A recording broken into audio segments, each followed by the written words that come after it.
Hi, listener. Here at Let's Talk Bitcoin, we're building a global network of correspondents able to contribute on-the-ground perspective when cryptocurrency-related information comes across their filters. If you'd like to join our global conversation, send an email with your name and geographic or cultural niche to apply@letstalkbitcoin.com. Just like Bitcoin, the only barrier to entry is your time and good work. Thanks for listening.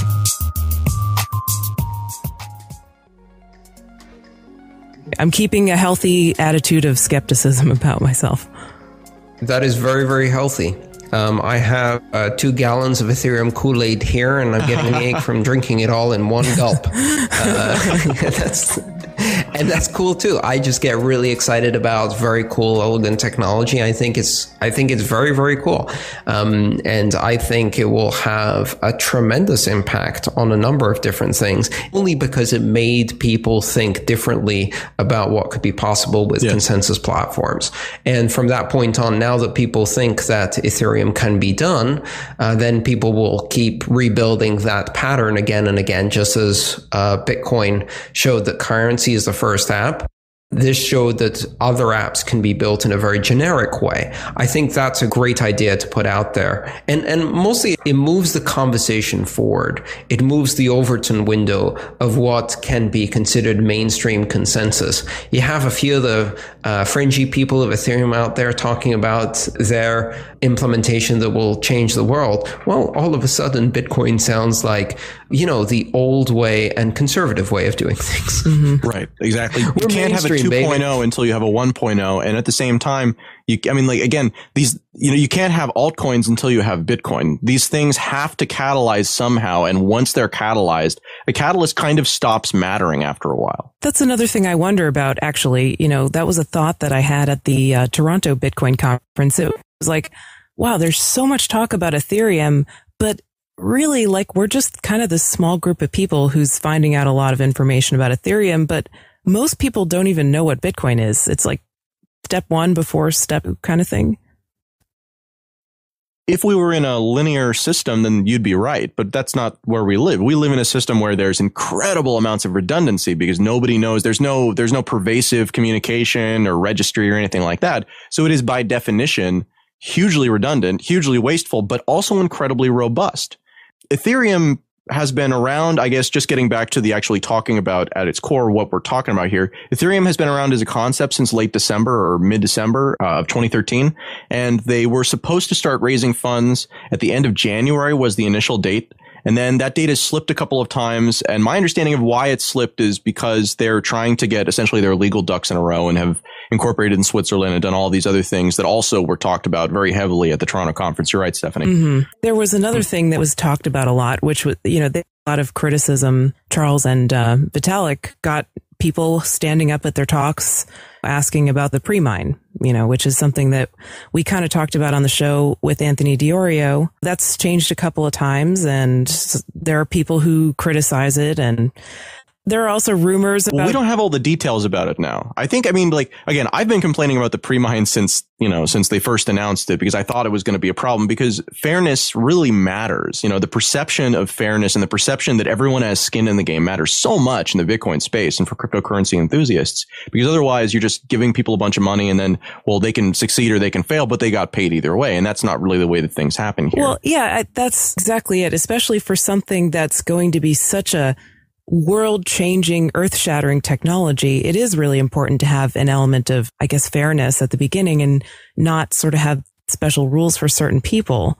I'm not that concerned because I would say that if that becomes a big concern in practice, then it's not at all difficult to fork Ethereum and make a completely separate copy, call it Freetherium. And Freetherium has no pre-mining and is, just like Ethereum, it's open source. There's no barriers to entry. There's no barriers to exit. There's no barriers to fork. But the barrier is getting people to use it, right? And maintain a blockchain. Right. Well, so as I'm saying is if the pre-mine is a problem, then people would rather use one that isn't pre-mined than we can fork it. if people accept that through essentially a market choice, and they think that's a valid way to fund the enterprise and to fund the early development, then they'll accept it. So the matter is, how much is a fair price to pay for the early development of that platform? And if that price is set too high, people will either ignore it or they'll fork it and move elsewhere. And people have already basically said, they have flat out said, and Vitalik has actually, I think, talked to him a bit about it and, seemed to be helping him with the logistics of how to fork Ethereum and what they were planning on doing. I don't recall what the attempt was called. It might have just been a different spelling of the same type of pronunciation. The idea is that rather than doing a crowd sale in order to deal with the pre-mine, they would take that same pre-mine and distribute it to the entire base of Bitcoin holders based on their current holdings of Bitcoin. It empowers different groups of people in different ways, but it would be a way to vest the entire Bitcoin stakeholder population and make them stakeholders of a different project. Yeah, I mean, from my perspective, I would agree with Stephanie in that I would like to see something that is more fair. And one of the ways to make it fair is really simple. Start with no pre-mining, turn it on. Once you have a proof of concept that works, right, it gets the beta level and you can invite other people to mine, turn it on and let the people who believe in the idea mine it. And presumably the people who are invested in the project because they built it will be among those and will have plenty of time to prepare to mine it on an equal level as everybody else. And we'll get all of the early adopter advantage of that, just not as much as they would with a pre-mine. I would like to see that, but it's not my choice. And I can then choose if I want to use it or not based on what choices they make. I guess that's a really good segue to the next topic that we should talk about besides Ethereum, which did exactly that. Essentially, they were putting out a product called BitShares. But before that, in order to fundraise for it, they had created another type of token called ProtoShares. Longtime listeners of Let's Talk Bitcoin will be familiar with this. So what is a ProtoShare? Because we've been talking about BitShares to this point, and we've talked about the Quixote blockchain. I'm not familiar with what ProtoShares is. ProtoShares is our way of doing an IPO for all of the different DACs that we're going to create here at Invictus. It is based on Bitcoin. It uses a new CPU-friendly proof of work. And for every ProtoShare you acquire, we will honor that many shares in the new future DACs. So when BitShares does come out, you'll get one BitShare per ProtoShare. When our other DACs come out, whether it's domain shares or other variants, you can read about on our website. They will also honor your position in ProtoShares. So ProtoShares are a way of getting a stake in everything we are doing here at Invictus. And essentially, they said exactly what you're suggesting, which is that we believe in this concept so strongly that we are going to launch this CPU mineable token, and then we're going to compete along with everybody else and then offer services that people will pay us in ProtoShares. But what happened is they didn't know where to set the difficulty. And so they set the difficulty way too low. So much hash power has been thrown at the network that despite a hard fork to increase difficulty, we have still mined over 1/3 of the ProtoShare supply in the first week and a half, as blocks that were supposed to take 5 minutes to solve were being found every 20 seconds. Actually what they thought was going to take 1 year of the 2-year total rollout wound up taking about a month and a half. So was this a good thing or a bad thing? This is an amazingly good result. Our plans with BitShares and other DACs would get nowhere without a large community behind them. And since we have launched ProtoShares, a large community has sprung out of nowhere. People have created block explorers, Chrome plugins, escrow services, mining pools, and enhanced miners. Every one of these people now has a vested interest in the success of BitShares and Invictus Innovations. Invictus didn't get any of the funds. They didn't even get their miners really up in time. They had controlled the launch. They were doing all this stuff, but they didn't, do it. They thought that they'd have a week since this was going to be such a long process. On the downside, we were unable to mine as many ProtoShares as we would have liked because most of our own miners didn't show up in time. So we had to mine in the cloud like everyone else. Some people have argued that the shares were mined too quickly, but from our perspective, it doesn't really matter how quickly they were mined. It was all a lottery giveaway system anyway. Well, that doesn't disqualify practice or the process. It shows, well, that's how you don't implement it. So get your ducks in a row, make sure you set the difficulty correctly or set it so that the difficulty adjusts rapidly enough to compensate and create a good mining algorithm that compensates for those things. My point is they really did think that they had those things. This was like, I mean, they really did, Well, yeah, but they didn't. Well, clearly they didn't, but how do you test these things without, I mean, like, that's the thing is like, when you're trying something new like this, how do you test it? How do you do a made safe test without doing a made safe, Yeah. With a proof of concept, which right now Ethereum has done 4 of them. And I think that's a much better plan. This is true. Do repeated rounds of test mining that allow people to participate in various ways. And so you can gauge the interest of the community. I mean, one thing I'm curious about, I don't mean to go back to Ethereum, but this is just a general discussion about, how do you determine transaction fees and mining algorithms and what's the best way to distribute the coins and so forth? Is it just a process of trial and error, or because it seems like a lot of people are trying to answer those questions. What is the best way of mining, and what is the best way of setting transaction fees, and what is the best way of distributing coins? And we've seen a lot of attempts, I guess, to make sure that coins and platforms are only mineable on CPUs, and all of them have pretty much failed so far, basically, at that.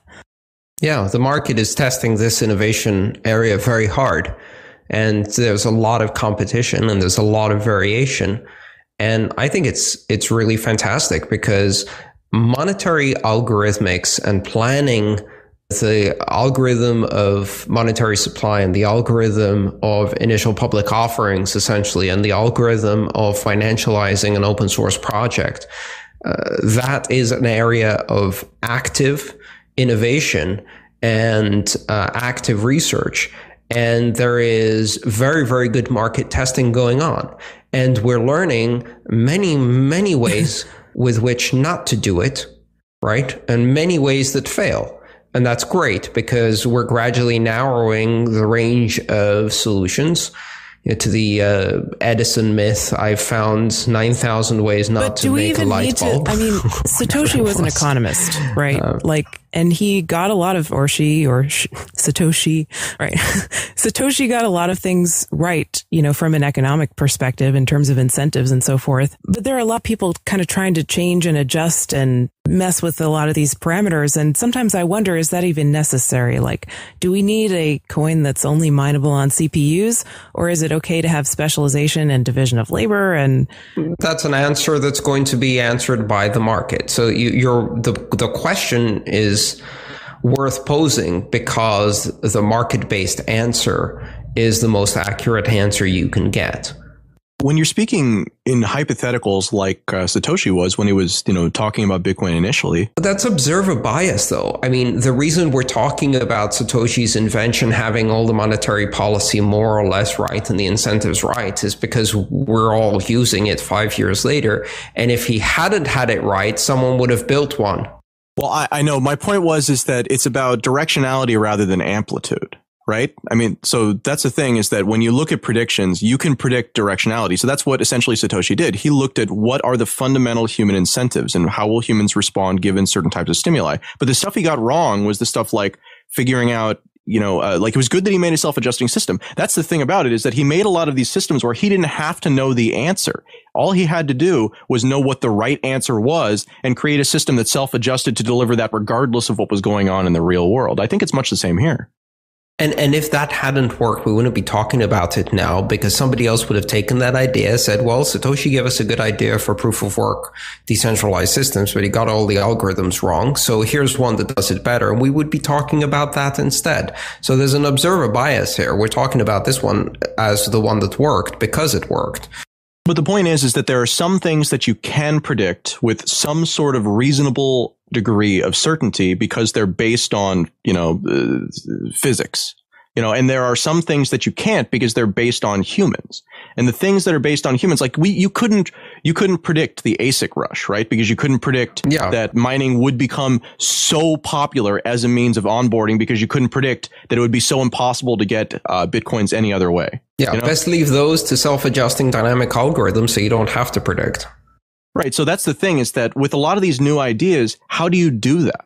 If you're trying to take mining and you view it as something that is inefficient, frankly, for the purpose that it's providing, and that's the argument that people who are on the proof of stake side versus the proof of work side make, how do you do that without actually launching product? And I think that, you just have to launch. Right. and learn the answer the hard way. And the market will reward those who find the right answer and find it the hard way, which is through trial and error. Yeah.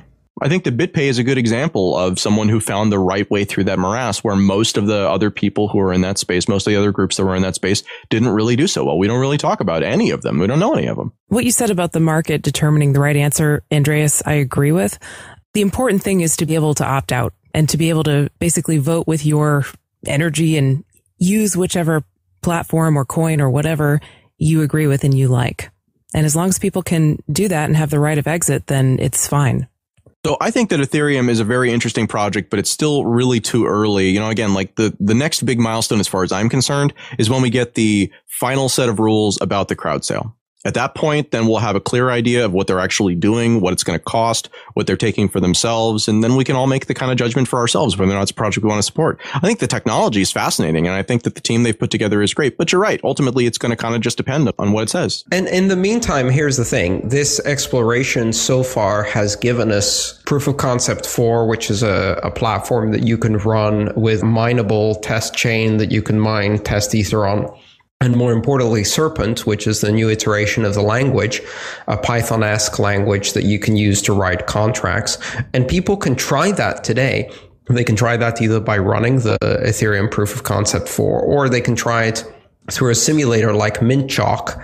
Mintchalk.com, I believe, is the URL, and try out the contract language and simulate it and see what they can build with it. All of that experimentation is actually delivering some very, very interesting things that I find intriguing, and I'm playing with as often as I can in order to learn what we can do with such a platform. And the nice thing about all of that is that whether Ethereum, the project, Ethereum, the company, Ethereum, the brand survives or not, the experimentation and the lessons we've learned through that experimentation persist. Andreas, I just have a question for my own curiosity. Since you've played with the Ethereum proof of concept, how are transaction fees handled in that? What is the mining algorithm? Because I remember Vitalik saying just in April that they weren't really sure exactly what mining algorithm they were going to use. And I remember a blog post a couple of months ago saying that, perhaps transaction fees aren't best determined by the market, and we may have to have some people step in and try to determine how to decide them. And of course, that I was a little, iffy about that. So I'm curious about what those things have shaken out as in the current form. They haven't. Most of the experimentation right now is around the contract language, which I think is where the main innovation is, because the mining algorithm and the fees in Ethereum are a means to an end, and the end is a Turing complete scripting language. Most of the proof of concept effort has gone into refining the Turing complete scripting language. Now, we've said that a couple of times. Let's just quickly define Turing complete scripting language. Well, it's basically a programming language with which you can write contracts, and it's a programming language with which you can write applications that use a consensus blockchain underneath, and these applications are executed by the Ethereum network. And so Serpent is the language, the latest iteration of that. Now, for example, you can write a currency, or you can write an exchange, or you can write a mining pool, or you can write a generic contract like a joint account or a multi-signature account. You can write those as contracts instead of having to have those as features in the system. You can write them using a general purpose programming language. So that's where most of the research has gone. The latest iteration I looked at had SHA as the mining algorithm, which is basically no innovation at all. They haven't changed. They're just basically using SHA-256. So it's the same as Bitcoin. And the fees were fixed by the client. So at the moment, keep in mind, you're mining test ether, which is just like being on testnet. And just like on testnet, the difficulty is pretty low, so anybody can go in and mine. And I mined 50,000. Keep in mind, you're mining test ether, which is just like being on testnet. And just like on testnet, the difficulty is pretty low, so anybody can go in and mine. And I mined 50,000 ether over a period of time just on my laptop. And so it allows you to mine enough to play around with contracts. And that's not worth anything because it's not real ether, it's test ether.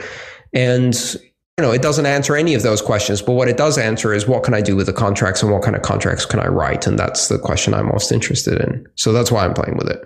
But it hasn't answered your questions yet, Stephanie. They're holding those things constant. You said that these things are just a means to an end. You said the transaction fees and the mining algorithm are means to an end, which is the contracts. And that may be so, but they're very important means. And the means have to be compatible with the end for something to work out. And those are very important incentives that are not just, you can't just put anything in there and it'll work. Absolutely. So, I think those are super important questions to answer. And they may give us the wrong answers. We'll find out. And if they give us the wrong answers, at least at the end of it, we'll have a new scripting language for doing contracts. And we can then implement an alternative alt contract chain with perhaps better answers to the mining and fee question. But you're absolutely right, Stephanie. Without the right answers to those questions, the project itself fails. These questions just don't necessarily have answers yet. And it seems like Ethereum, they're planning on launching in Q3? Something like that. So, they have some time to kind of figure out exactly what they want to decide. And I actually appreciate that they're not like blasting us with every single decision they make and then changing their mind, because they're wrong about a lot of stuff. They've had a couple of different mining algorithms already. They haven't been widely talked about because when they've actually put them into practice, it hasn't been as robust against the kinds of attacks that they wanted it to be. And so again, the last time that I was speaking with Vitalik about this, he was talking about taking the idea, since the whole point of the Ethereum contract platform is to execute contracts, right?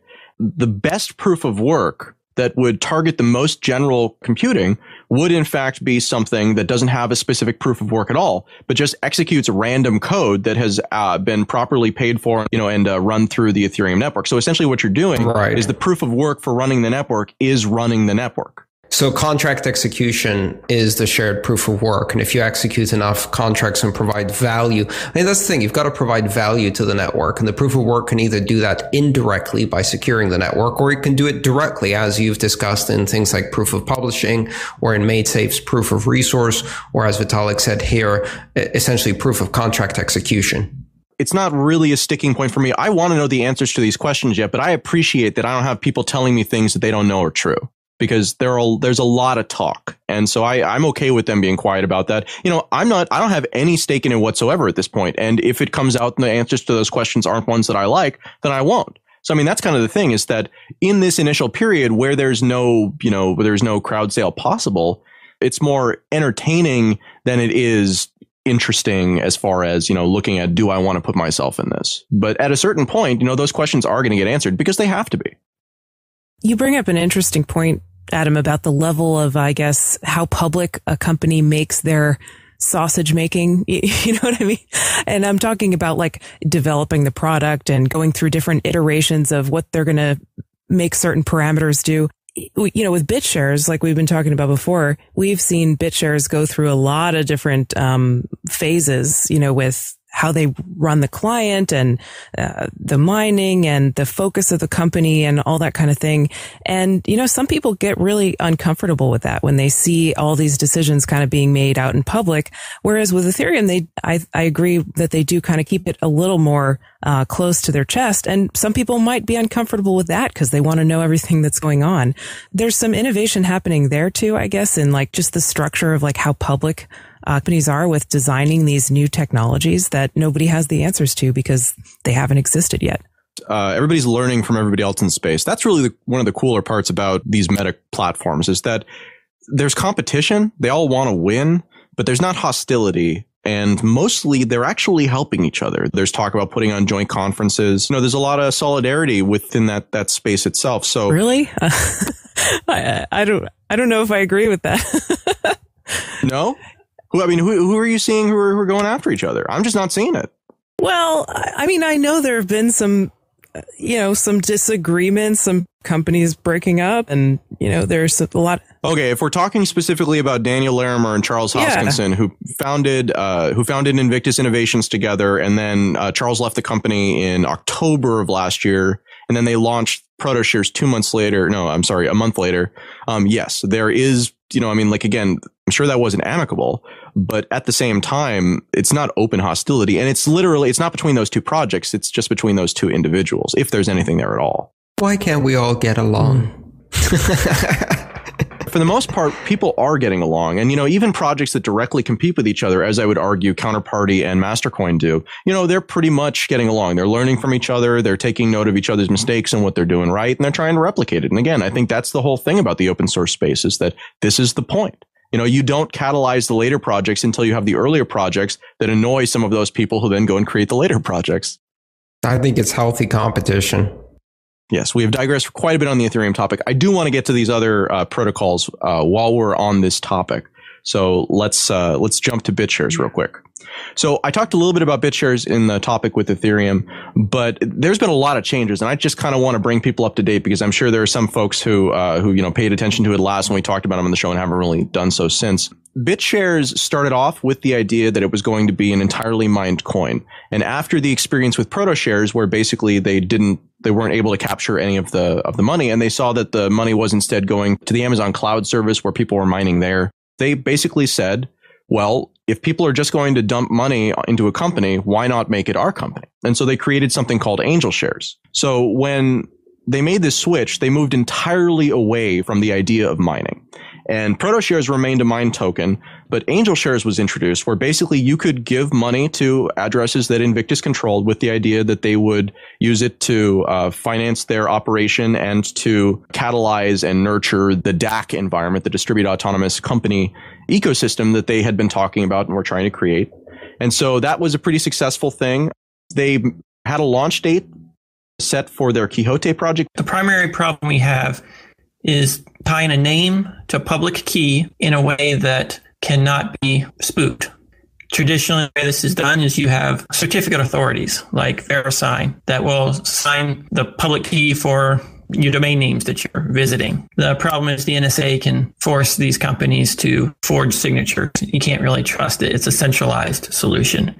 So we've replaced the certificate authorities with a blockchain, which was their initial messaging product they talked to us about on January the 1st, 2014. And that came and went due to some changes. And basically just because they spent so much time in the beginning of the process trying to control ProtoShares, which was totally out of control. And they had to do a bunch of crisis management on it. Because again, as I mentioned, they set the difficulty too low, not knowing what a good difficulty would be, and then had no ability to fix it when it got away from them. So there have been changes, is the short version.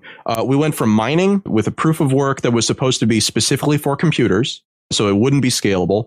Did wind up being scalable to GPUs, but there are no ASICs created for it. And in general, ProtoShares is not doing well, is not very mined or anything like that. The BitShares project is where pretty much all of the focus has shifted to. BitShares is now a project that they're trying to base on a technology called delegated proof of stake.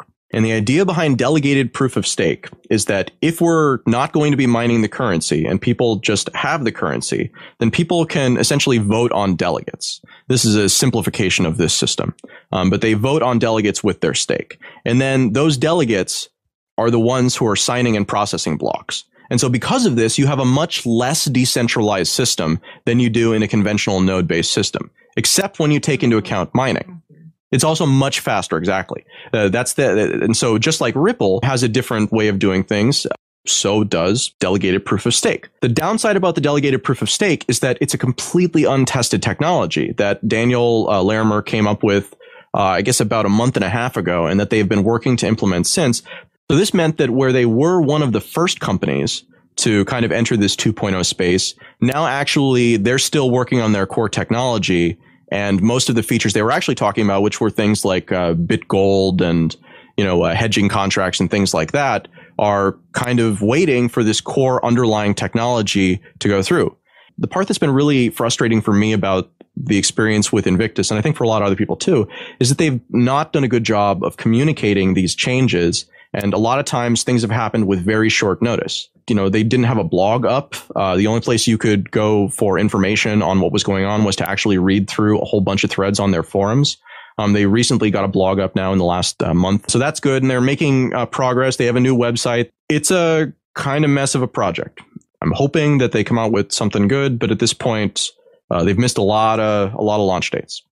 I've been critical, I guess, of them for, kind of changing a lot and not necessarily communicating about it. To a certain extent, it's hard to pull off a project like that, especially when you realize you need to kind of pivot and redirect. It's really hard to make sure that you do that in a way that everybody likes. People are going to be unhappy with it. The biggest companies all have a consistent message, like the ones that really succeed, they kind of do one thing and they do it really well and they become known for it, at least until they become known, and then maybe they branch out. But at first, it's usually a focus on one thing.